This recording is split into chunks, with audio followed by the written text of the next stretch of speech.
Good morning, Eduardo. Thank you so much for welcoming us today at the Favela de Babilonia. Could you please briefly introduce yourself and what you're doing at Revolusolar? Yeah, good morning and thank you for the invitation. I am Eduardo Avila, Executive Director at Revolusolar here in Rio. I am an economist and I'm passionate about energy transition and renewable energy and sustainable development in general, and in the potential for social transformation that the solar energy has. And yeah, we are doing this solar revolution here in Rio through solar energy. Amazing. Thank you so much. So, how would you describe Revolusolar in just a few words? What is the mission and the purpose? Yeah. So Revolusolar is a nonprofit organization that has created this cooperative that we're going to talk further. And our mission is to promote the sustainable development, a model for community sustainable development of low-income communities through solar energy that has this big potential for social transformation and sustainable development in general. Yeah. So, when we talk about the problem that you're resolving, what is the current status, let's say, of access to electricity or energy in Brazil or Rio, economically, socially? What are the issues or the challenges that you see, the gaps that you're trying to resolve? Yeah, Brazil has an energy matrix that is majority renewable, but we depend on hydropower here mainly, 70% on hydropower. And with climate change, rainfall is more unpredictable here. So we are living a very severe, one of the most severe water and energy crises in the history of Brazil. Okay. So energy prices has rose more than 100% in the last decade here for the families in Rio. So energy is very expensive here, and we are also living in economic crisis here since 2014. So people are losing their income, losing their jobs, unemployment is very high. So this is the problem, and the quality of the service of electricity here in the community is very poor. They complain a lot about that. So, and in the same time, we see solar energy getting increasingly cheaper. So the prices for solar energy in the last decade got 90% cheaper. So we are seeing an energy that is more expensive and another energy, the solar and sustainable energy, that is cheaper. So this is the problem that we are solving, and we are seeing a lot of people using solar energy and getting the economic benefits in the last years.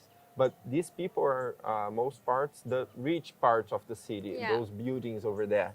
And the people that suffer the most from this energy crisis, which are the poor people, they don't have the initial capital to invest in the solar Or panels. the infrastructure to transition. Yeah. So they continue to suffer with these high energy prices, and they don't get the benefits of the solar revolution. So yeah, this is the problem they were solving. And together with a job training program to form solar installers and create jobs and incomes in the community, and also educational activities to promote the engagement of the community in this process. Amazing. And so it's an obvious question, but you know, it's so obvious. We live with it every day. We don't realize maybe us as being not that poor, and we take it for granted. But why is electricity so important in your words? I mean, first, more technical answer. You have a very high correlate. How do I say? Correlação. Yeah, correlation. You have a very high correlation between electricity consumption and human development index. So who has more electricity, you have more access to education, to refrigerate the food, and to light, to live better and leisure and this stuff. So yeah, so you see here in the community, people that have limited access to electricity, they have a lot of difficulties in the day-to-day to study and to have a, here is very hot, so to cool the house and with the food and access to internet. Now you have to have access to information and education, you have to have internet, so you have to have electricity.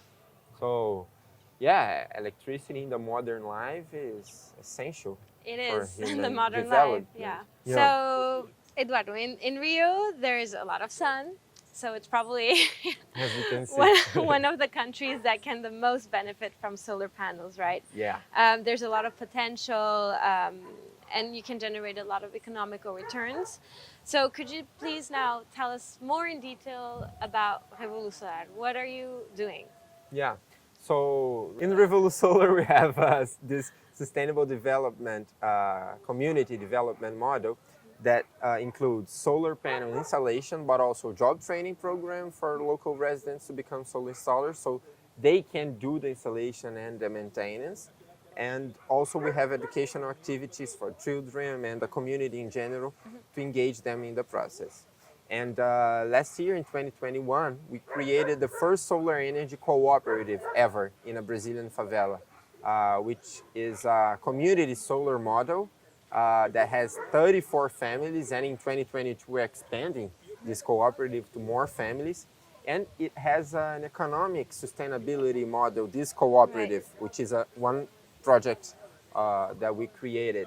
So the members of the cooperative, they receive the energy credits, the savings of, Yeah. generated by the solar energy in their electricity bill.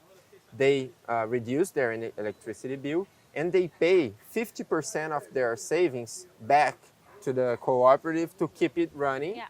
And half of the savings stay with them so they can have better, more Yeah. income to Of quality course. of life so they can use as they want to.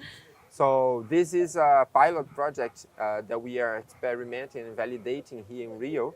That we plan to be an economic sustainable model for to bring this solar revolution to low-income Right. community. That because they are out until now of this solar revolution. So yeah, that's basically what we are doing here. And Rio has a big potential, as you said, for solar energy because here we have Brazil and especially Rio. We have one of the high potential of insolation in the world, Brazil, and in Brazil, Rio, and Brazil, and especially in Rio, we have like the most, the higher energy prices. Brazil has the fourth higher energy prices in the world. And Wow. Rio, we have the second higher energy prices in Brazil. Brazil. So Rio is the most economically advantageous place in Brazil to install solar panels. So we have this big potential, a lot of roofs in the city that are not used as Yeah. they could to generate this economic prosperity and development for those who need the most. So you have electricity bill savings, you have job and income creation, education Right. to build this new energy model that is sustainable, that is inclusive, that is fair, socially fair, and yeah, that's what we're doing here. And so you've started with this favela. It's a pilot project, of course. Yeah. But so what are the next steps once you've come up with, this project and finalize this? Where are you going to expand? Yeah. So we are working the last few years here in Babylonia, in Rio, validating and creating this model. Okay. And in 2022, we are already beginning to replicate this model to other Okay. communities and other territories, not only favelas, because Yeah. we have a lot of low-income places in Brazil that suffer from the same access to problem of access to electricity that we mentioned, and they have the same potential to generate their own energy through solar energy that Right. shines over their roof. So favelas, indigenous communities. So right now we are already beginning our first replication in the center of Rio de Janeiro here with the City Hall of Rio. We are already beginning the second project. And this year, 2022, we are still planning and to do a project in the Amazon region with Okay. isolated indigenous community. It's we have some specific changes that we have Yeah. to do there, but we believe that this model is replicable Right. and this can solve the energy problem of a lot of people in Brazil. Yeah, definitely. So this is an out of the box question that just came to my mind. Mm-hmm. But the solar panels are left there, and I have heard stories of people who steal the solar panels. How do you ensure that wherever you choose to install the solar panels, it's going to be a place where it's safe? Yeah. Someone is overlooking it, let's say. Yeah, the panels being stolen is always present if you install in a low-income community or if you install in every Yeah. place in the city. What we have here is the experience, the facts. Yeah. We are working here for 5 years and none of them was ever touched or stolen. So I think That's we good found to hear. that, yeah, so that's a fact. But I mean, I believe that here in Rio, people think that Rio is very violent and unsafe. It is, of course.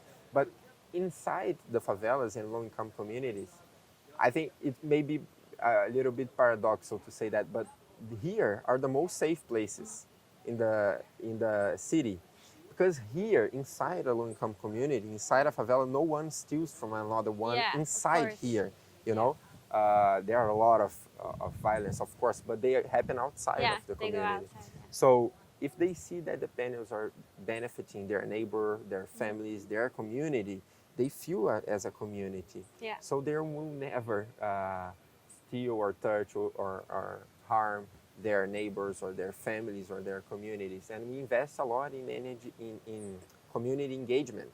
So we benefit the local children, we create jobs, we give a real value for them, and they see this value, they see that they are benefited. So they respect a lot. They are part of this process. They feel that they are empowered, they are the protagonists.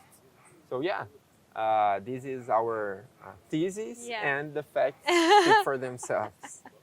Amazing. So now if we go into the more challenging questions, there's some downsides on solar panels. So a lot of risks may emerge, such as how do you ensure that you're maintaining all the solar panels that you've installed? How do you ensure that at the end of life, which is 20, 30 years, somebody who has the expertise will come to remove the solar panel, replace it, and also recycle that one, because the solar panel is composed of raw, rare materials, and we don't have enough materials. I mean, the scientists have told us, the research is there, that we don't have enough to produce all the solar panels that we need, or, you know, you can use these materials for other things. Yeah. About maintenance, it is a problem that we see, and we overcome this maintenance problem with the job training and workforce development of the residents. Yeah. So we have a group of electricians and solar installers inside the community that are residents, that they have the capacity to do the maintenance. Yeah. We have a routine every 6 months.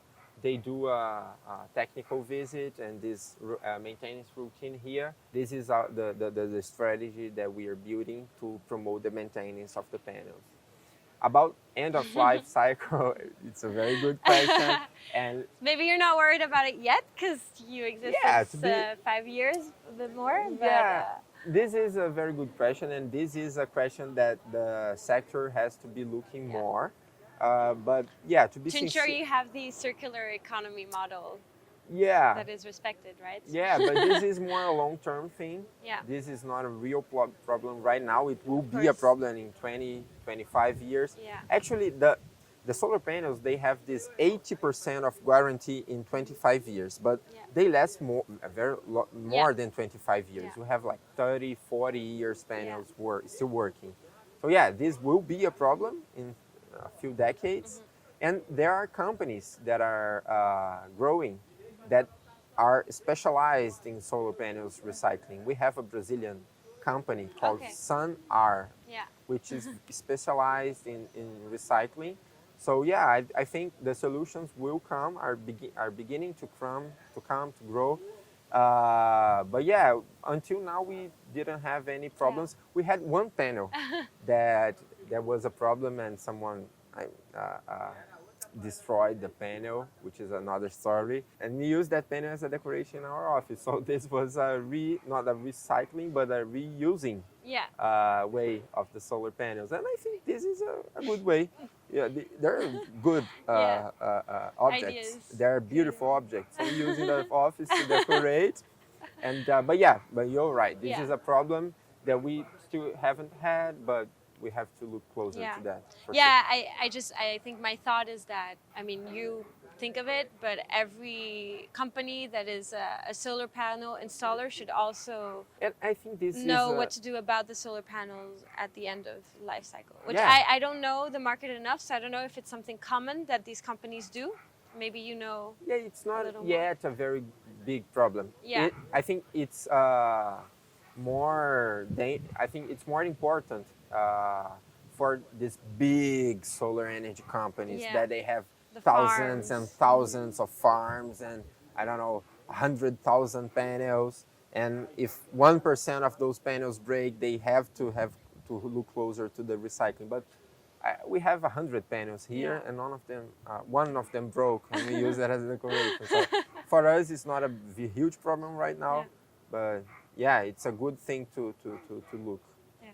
So Yeah. we've talked about the during and the after, but actually I also have a question of the sourcing of the solar panels. Yeah. Because it has become cheaper to install or maintain the solar panels, but that's lucky because it is more common, there's more competition, the market is increasing, but there's also more standardization in the technique of producing them. And sometimes the way companies produce is that they use a lot of chemicals and materials that are thrown in the landfill or, and that's very destructive because then the oceans or the ocean is contaminated, the rivers that people rely on or the poor communities rely on Yeah. are affected by this. So how do you source your panels up, your Yeah. solar panels? Actually, here we buy with standard equipment distributors. Some of them in some specific projects that are sponsors of the project. We had two Chinese companies that are manufacturers of the panels that donated for us entirely.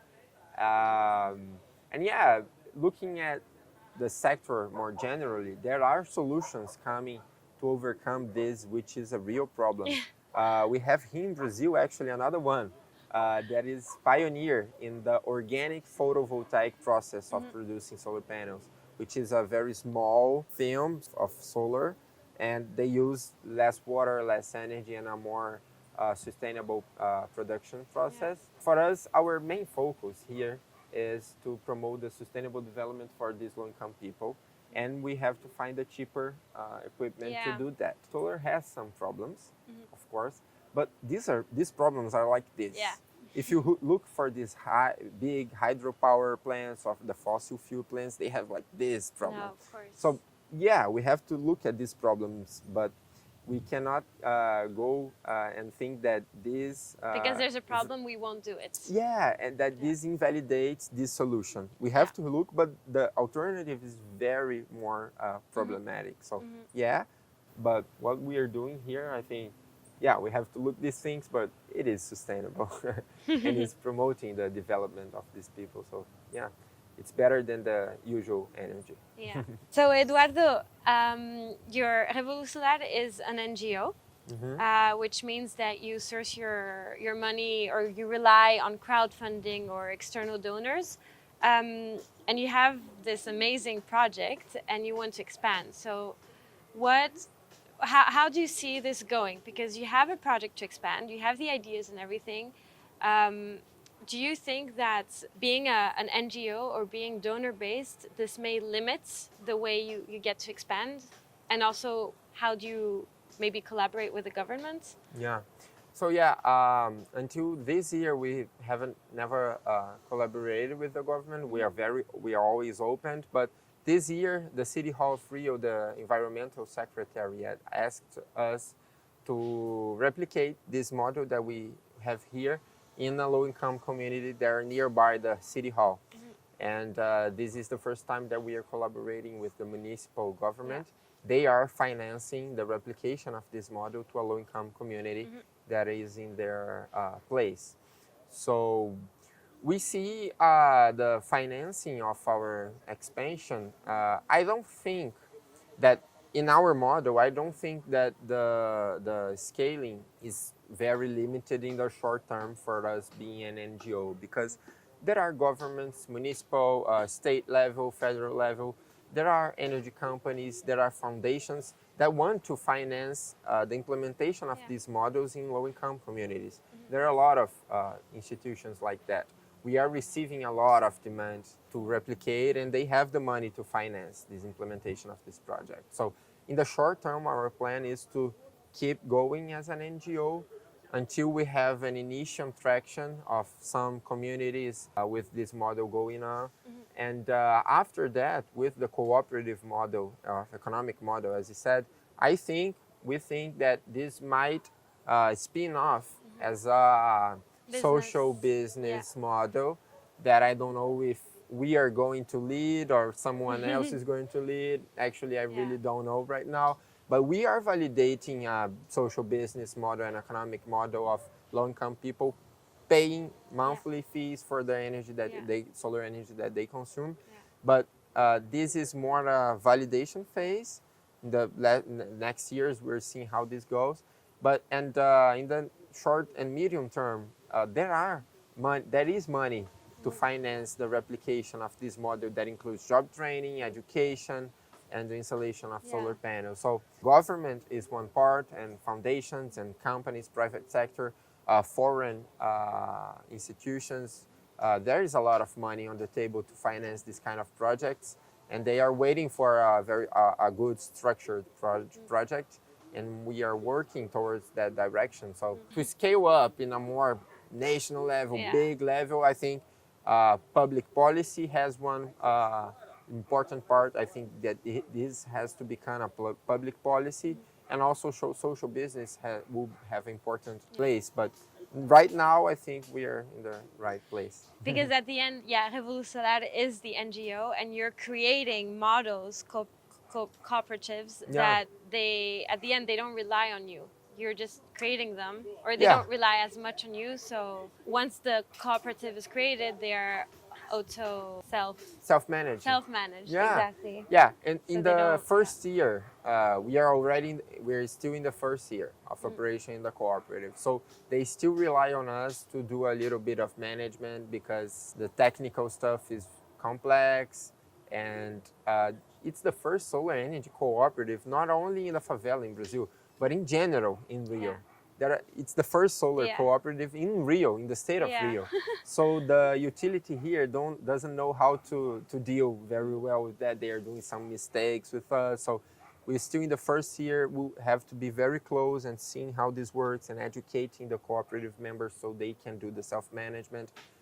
But the plan in the medium to long term is to create, implement, educate the cooperative members and go away, and they can self-manage for themselves.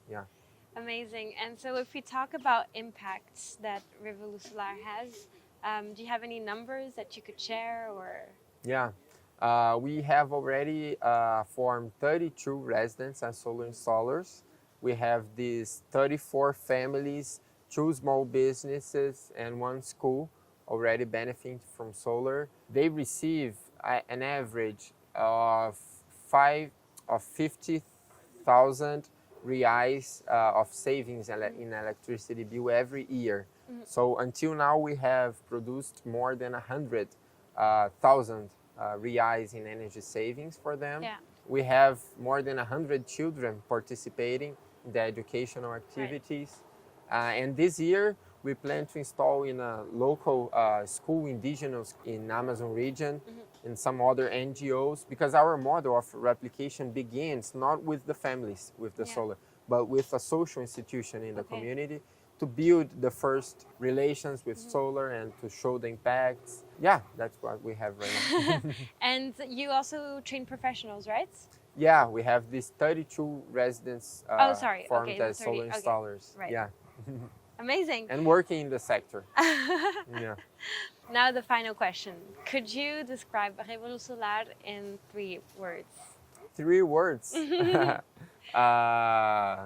I think community sustainable development. I don't know if in English it's right, but sustainable community development. Solar social transformation. We understand. Something like that. Okay. Amazing. Thank you so much. Is there anything you would like to share? Any thoughts? Any important message that you want to tell us now? Yeah, I think that a lot of people think that environmental sustainability is one thing and social justice and social sustainability is another thing. But we have this triple bottom line that you guys know, environmental, economic, and socially. It has to be all together to solve the global problems that we have here. And it can be all integrated. And yeah, I invite you all to participate in this solar revolution with us. Follow Revolusolar in the social media and collaborate if you can. And yeah, we are open doors if you want to come to Rio to visit us here. And thanks. Yeah, no, I totally agree with your point about you can't, if you resolve the social, then you might have an environmental negative consequence. And then that environmental consequence will be a problem for socially. Yeah. And it keeps going. Yeah. But amazing. Thank Great. you so much. Thank you.